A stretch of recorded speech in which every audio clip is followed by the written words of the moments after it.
உணர்ந்தேன் உனையே உனையே மறந்தேன் எனையே எனையே.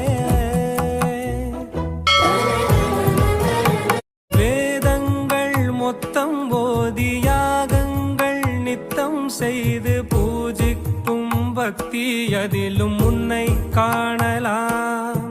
பசி என்று தன் முன் வந்து கையேந்தி கேட்கும் போது தன் உணவை தந்தால் கூட உன்னை காணலாம்.